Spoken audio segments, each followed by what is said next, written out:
Cette victoire de la réforme pourrait pousser Keir Starmer à quitter ses fonctions. Nous évoquons l'élection partielle de Gorton et Denton, tenue dans un bastion du Parti travailliste. Si la réforme passe, la pression sur Starmer augmentera fortement et pourrait pousser les députés travaillistes à se retourner contre lui. On voit déjà cette pression. Même les syndicats disent que si le Parti travailliste continue à obtenir d'aussi mauvais résultats, ils sont prêts à demander sa démission en tant que Premier ministre.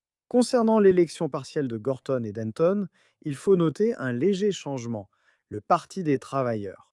Le Parti des travailleurs de George Galloway, qui a effectivement obtenu plus de 10% des voix lors des élections générales de 2024, dit maintenant que le Parti travailliste et Reform doivent perdre. Vous avez aussi le parti de Jeremy Corbyn qui ne se présente pas. Et comme beaucoup aujourd'hui, il qualifie toute personne en désaccord d'extrême droite, ce qui n'est pas surprenant. Cela signifie que Reform a désormais une véritable bataille à livrer, principalement contre les Verts ici.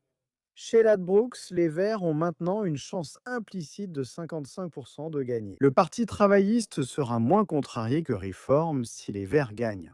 Parce que le seul parti qui, selon les récents sondages, a une chance réelle de remporter une majorité parlementaire est Reform. Tout député travailliste sensé le comprendra. Leur retour au gouvernement après la prochaine élection dépendra d'une coalition avec des partis comme les Verts. Alors que bien sûr, Reform veut réellement changer fondamentalement le système. Donc on peut voir ici les partis de gauche resserrer les rangs. Si Reform gagne cette élection partielle très difficile, cela pourrait pousser Keir Starmer à quitter son poste de Premier ministre. Mais s'il vous plaît, faites-moi part de vos réflexions à ce sujet dans les commentaires ci-dessous.